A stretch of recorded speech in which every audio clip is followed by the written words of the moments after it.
and northwestern Ontario.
Good evening and thank you for joining us.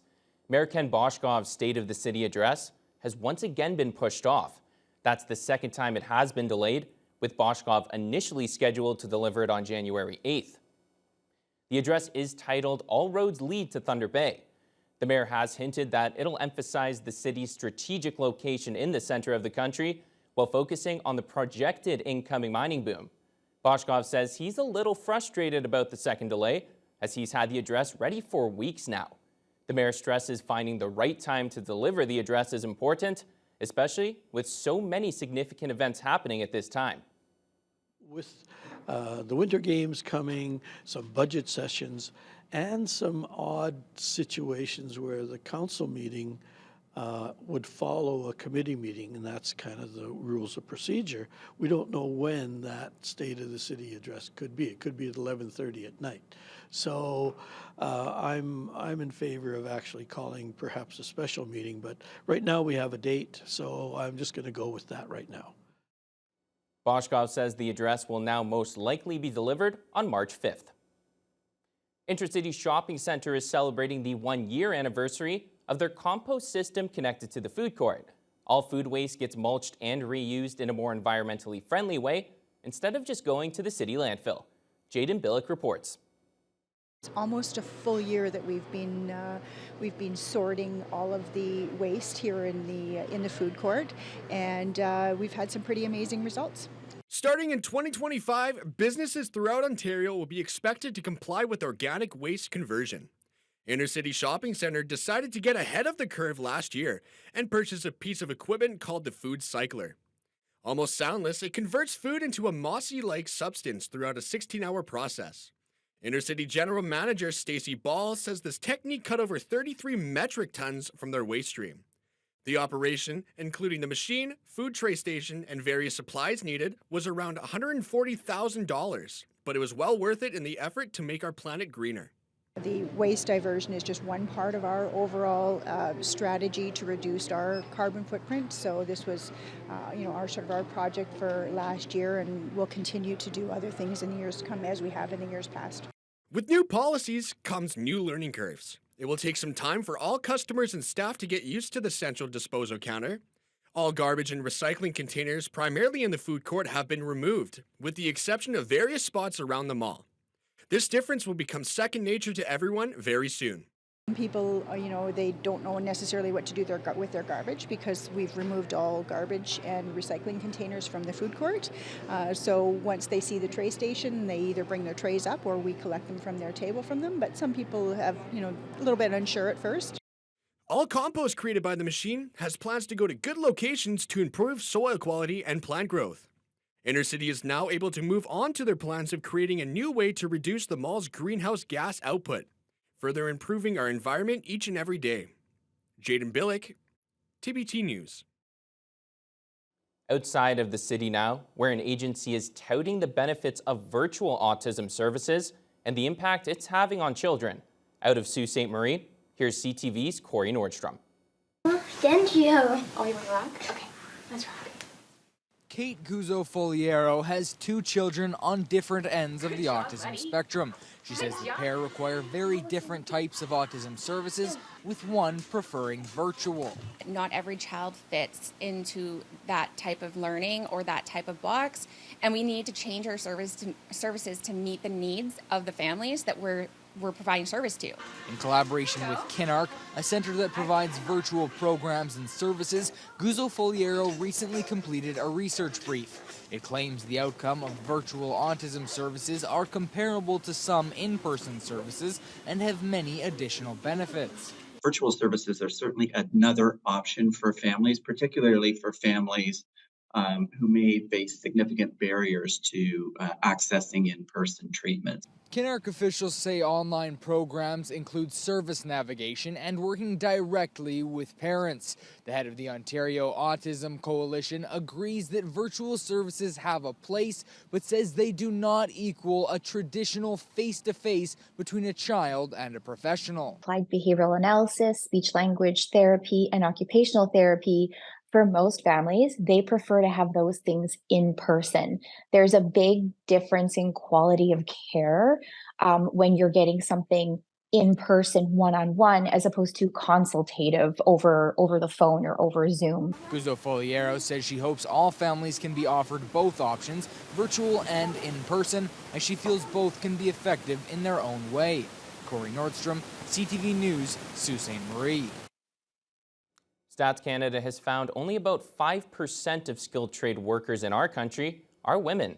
While a roundtable discussion in North Bay, which included members of the provincial government, discussed ways to build up women in the sector. CTV's Eric Tashner reports.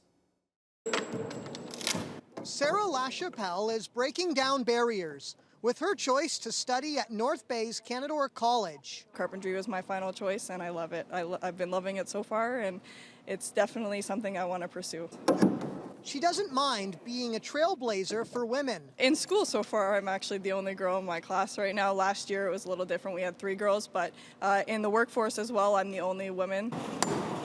Statistics Canada finds that across the country, only about 5% of skilled trades workers are women. Jill Rydell teaches carpentry at the school and would like to see more younger women like Sarah get their foot in the door. And let me tell you, women are super talented when it comes to using any of the equipment. They're just gifted, and there's very viable careers. Rydell sat in on a roundtable discussion led by a representative from the Ford government. We've seen a 30% increase of women for female apprenticeships. So a lot of employers are saying when we have women on the job site, it's a better environment. Williams says the biggest barrier is discrimination, whether obvious or not.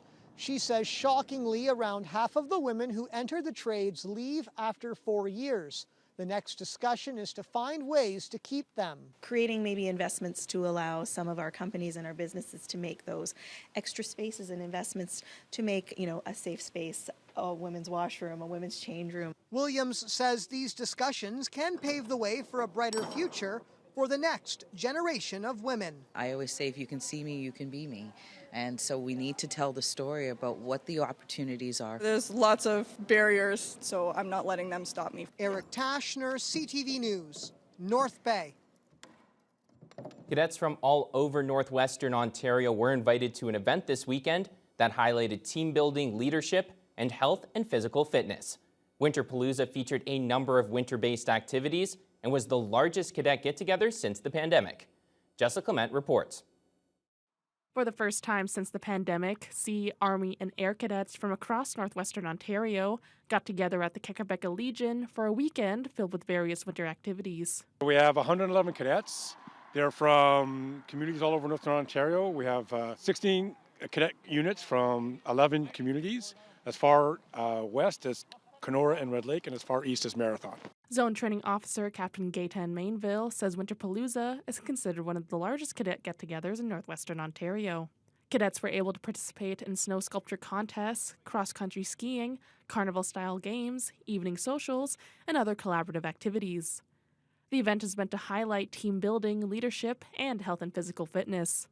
Chief Petty Officer First Class Biesenthal says Winterpalooza is a great way for cadets to meet like-minded individuals and make new friends from outside their units. Typically there's a separation between all the three elements, so there's Army, Air, and Sea cadets, but in the end we're all just cadets and we're in this program for the same purpose. And I think it's really good to have some camaraderie and team building between all those three elements, and an opportunity for those, especially out of town, to meet some friends in the cadet program that aren't just from their unit. After 4 years, Mainville and Biesenthal say it's great to finally have the winter event back. We have had more success in the summer, but as far as during the standard school year of the scale, it's been excellent, and I'm sure that if you speak to any of the cadets, they'll repeat the same message. I've been in Sea Cadets since I was 12 years old, and I remember the days before COVID, it was much like this, so it's really nice. The program took a big hit, so it's really nice to see us coming back and have a lot more cadets in attendance. Jessica Clement, TVT News.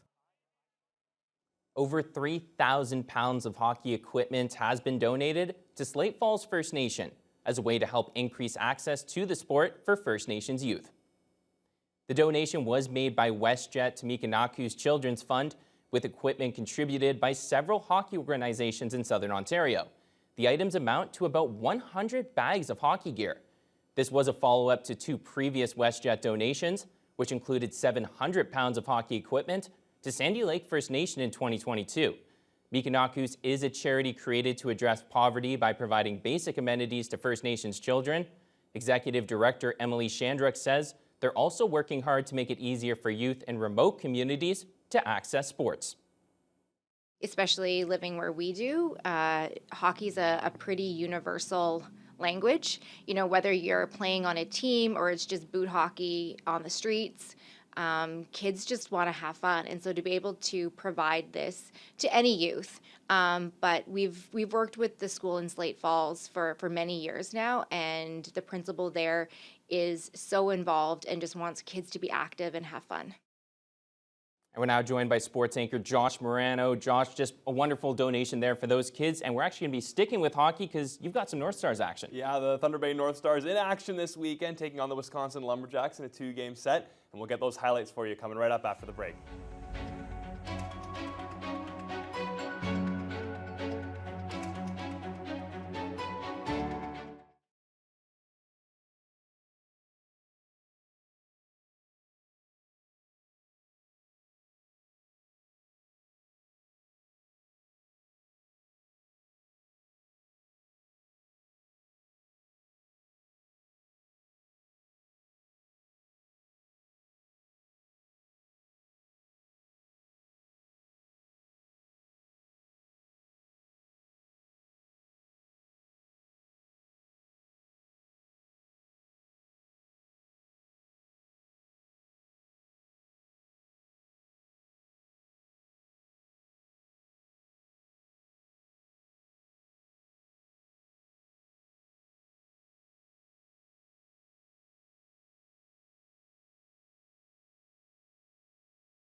Welcome back. Now, Josh, like we were saying, the North Stars back home, and it feels like every game's important at this time of the year for sure. Yeah, well, it was a warm welcome home for the Thunder Bay North Stars Friday night as they returned to the Fort William Gardens for the first time this year. Riding a 5-game winning streak, the Stars play host to the Wisconsin Lumberjacks to open up their 2-game weekend series. First period, and the Lumberjacks got off to a quick 1-goal lead. Max Buffon seeing eye shot, finding a way through the Lumberjacks goal, and the defenseman ties things up at 1 apiece. Few minutes later, 2-1 Lumberjacks. Sam Skillstead makes a nice move and centers it in front for Mikas for his 22nd. And with less than a minute to go in the first, Keegan Jones makes a power move and slides it across for Edison Weeks for the easy tap-in. Nice play there from Jones. Stars respond with 3 goals and headed to the second with a 1-goal lead. In the second period, Keegan Jones, have yourself a night. He pounces on the loose puck and jams home the backhander for his second point of the night, and he gives the Stars a 2-goal lead. Power play and Edison Weeks. The Stars add 2 more goals as they nab their 6th straight win in the weekend series opener. 7-3 the final after this goal here from Easton Mikas. He double dips on this one on the score sheet. His 23rd of the season. Stars get back their 2-goal lead, and like I said, they win this one by a score of 7-3. With only 6 games remaining in the OUA regular season, the Thunder Wolves on the cusp of missing the playoffs. Every game feels like a must-win for Andrew Wilkins' squad as they enter their weekend series finale against the Guelph Griffins. Jetty will swing this around. Here's Liam Whitaker. Josh Van Unen leads a 2-on-1 rush. This is Pouliot. Pouliot to the cage, and they score! What a response after Thursday's loss. Joe Mack buries the opening tally just 30 seconds into the first period, and Lakehead takes an early 1-0 lead. Still in the first, and the Griffins are on the attack. Passes off, and Max Wright makes a clutch stop. Wright has played every game but one since the injury to Christian Chichagoy and keeps the game scoreless off that dangerous chance from Guelph. Jumping into the final frame, Noah Massey sends an outlet pass to Nick DeGrazia, who finds a streaking Tyler Ho, and he snaps it short side on the Griffin netminder. And Tyler Ho's 4th goal of the season gives the T-Wolves a 2-goal lead. That would be all the T-Wolves needed as Max Wright nabs his 3rd shutout of the season, and the T-Wolves are 4 points back of Nipissing for 4th in the OUA West with a 2-0 win over the Griffins. Both the men's and women's Lakehead basketball teams wrap up their 4-game road trip tonight. Friday, both teams played Waterloo with 2 very different outcomes as the Lady Wolves looked to avoid a 3rd straight loss, while the men were searching for win number 5 in a row. Starting off with the Lady Wolves, down 10-6 early, Hannah Whalen. She's going to get this ball and drive, hold it, and kick it out to Paula Lopez. She attacks the basket and gets this one to drop to bring it back to a 1-possession game. But things would take a turn for the worse. Now down 32 points late in the 4th, Waterloo doubling up the Wolves' total points in this one. Whalen, she's going to attack the glass, grab this one on the board, hit it off to a cutting Lopez, and she's going to get this one to fall. But they would lose this one big by a score of 75-41 the final. Over to the men's side now, who are having much better success as of late. Up 3 in the 4th quarter. Chris Sagal, he's going to find his brother Tyler, who nails the 3 points. Sagal from way downtown extends the lead to 6. 79-72 now, and it's the big man Harold Santa Cruz getting it done. He backs his defender down on the post. He's going to hit the perfect spin move, draw the foul, and one. Cruz with 19 points as the Wolves win this one 87-77 for their 5th straight victory. An Ottawa business is building a reputation as the go-to for pro sports locker rooms. Pro Lockers has built a brand new change room for the PWHL hockey team and other franchises. Here's CTV's Leah Larocque with the details. Krisheva calls for it and they'll score! After coming oh so close to a win at home, Ottawa's PWHL team comes here to their brand new elite locker room, made just for them right here in the capital. At Pro Locker, Serge Guimet quickly becoming somewhat of a locker room guru. It's great. I've done the 67s before, and I've done some of the visitors' lockers for Ottawa. This is a second career for the mechanical engineer who built his first hockey locker in his garage for his son. I was starting to get into woodworking, and it was, I think, beginning it was more of a means to pay for new woodworking tools. His hobby turned into a successful business. His work includes universities and colleges across North America, the OHL, NHL, and now the PWHL. A big thing for them, like finally go in, I have my own stall, and it's great. It's brand new, it's modern, it's functional. I'm happy to make these professional athletes feel like professionals. Pro Locker already has contracts with 4 of the PWHL teams. In fact, these lockers right here are on their way to Toronto for their team. But if you look over on this corner, these pieces are going to make up some of the lockers for the World Juniors event when they're held here in Ottawa. The work doesn't go unnoticed. Oh, our locker room's amazing. It's an amazing space for us. So to have somewhere that feels so homey, so professional, it means a lot to us. Guinan makes sure most of his material are Canadian sourced. So you keep the locker room neat, functional, and you want it to be homey, comfortable. Hoping maybe one day a PWHL championship will make its way inside. There's a big difference between female and male players, like the sport. So for them, it's like, I'm now finally a pro player and I get this facility. Yeah, I was happy to be able to provide them and treat them like real professional players, which they are. Leah Larocque, CTV News. Ottawa was not in action today, but there was a game between Boston and New York, their first meeting in the very young season. Dying minutes of the first period, the puck is turned over in the Boston zone. First pass is blocked by Jade Downey-Landry. She gets it back and wires it top cheddar. Her first goal of the season gives New York the 1-goal lead to end the first. 2-zip New York now. The puck is chipped in. Downey-Landry, she's going to work and get it back. Does her best toe drag release as she hits the bullseye, beating the goaltender. Her second of the game, and New York is starting to run away with it. Final minutes of the game. Boston net empty, trying to get something down 2. Downey-Landry pulls it out from the attacker's skates. She gets to the red line, hits another toe drag, and hits the open cage, completing the hat trick in style. Not usually what I'd say to an empty netter, but we love a good toe drag. New York, they win this one by a score of 5-1. The Toronto Maple Leafs are coming into their matchup against the Vancouver Canucks tonight off a big performance from superstar Austin Matthews. The 2-time Rocket Richard winner is off to his hottest start of any campaign with 37 goals in 42 games. For those wondering, right now he is on a 70-goal pace, which is making fans and even his teammates question if he can do it. I don't think you could ever put any sort of limitations on someone like Austin, you know, with the ability and the drive that he has.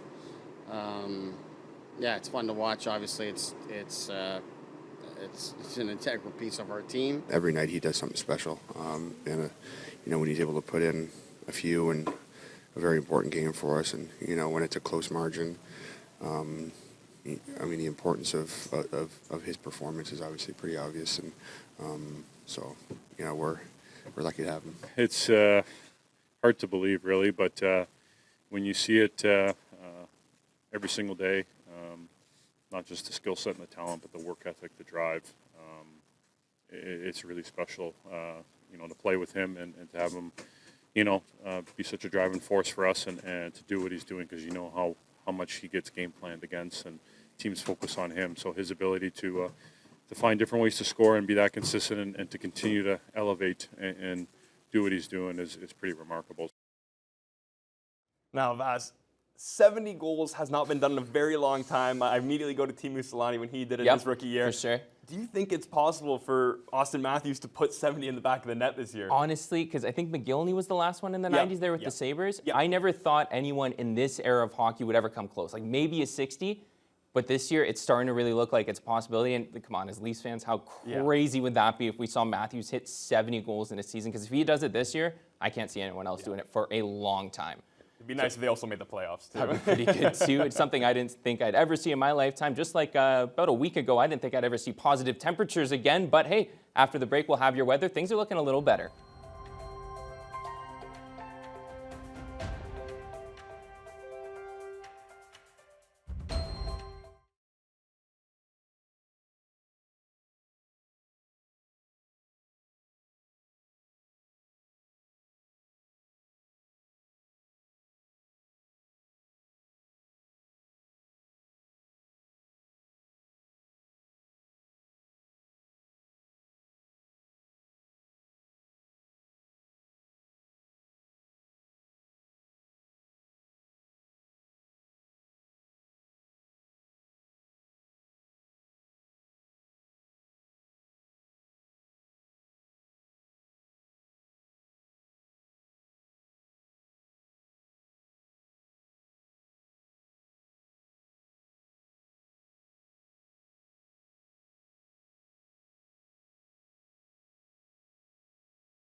Welcome back now, Josh. Of course, those last 2 weeks, your first winter in Thunder Bay. That's probably your first real taste of winter in Thunder Bay. But as I was saying, things are looking a little better as we head into next week. We are going to start off west, though, in Vancouver, where the Leafs are playing this evening. They're seeing 3 degrees right now, right side of zero, not looking too bad. You go over to Alberta, though, they'll be getting some snow over there in Edmonton, minus 13. At this time, a little warmer out in Calgary at minus 11. No snow with the sun peaking out there. Down in southern Ontario, Toronto will be getting some snow as well. It's minus 8 there. A little chillier out in the nation's capital. Ottawa is minus 12, getting some snow as well. Our neighbors to the west there, Winnipeg, even chillier at minus 16. Sun still peeking out there, and they're not getting any snow at this moment. Let's head off to the East Coast now. A little warmer on the East Coast. Remember that cold front was kind of starting out west on that part of the country. Halifax right now, only minus 4 in St. John's as well. Both of those cities getting snow off and on throughout the evening there. Heading off to our region now, snow on the western portions of our region. Red Lake, Kenora, Fort Frances getting snow overnight. Drops down to minus 20 in Red Lake, minus 19 in Kenora and Fort Frances. The chillier part of the region is the central portion where Uppsala, Atikokan, lows of minus 23 overnight, all the way down to minus 24 in Armstrong this evening. And warmer as we head west there. Wawa minus 19 overnight. Minus 14 is the low in Sault Ste. Marie. They will be getting some snow as well, though. Heading off to tomorrow, things warming up. High of minus 11 in Red Lake and Kenora. That snow is sticking around in the western portion of the region, though, and making its way out to the east a bit. Greenstone, a high of minus 5. Marathon minus 5 as well. Not too bad, but that snow is sneaking out that way as well. Let's head off to Thunder Bay. Right now in Thunder Bay, minus 10. The wind chill making it feel more like minus 17, mainly sunny. Wind's not too much of a factor, but when it's this cold, you're certainly going to feel that overnight. Now looking at our overnight drops down to minus 23 all the way, feeling more like minus 31 with that wind chill, partly cloudy overnight. Looking at that 5-day forecast, though, tomorrow we have a chance of flurries, high of minus 7, getting even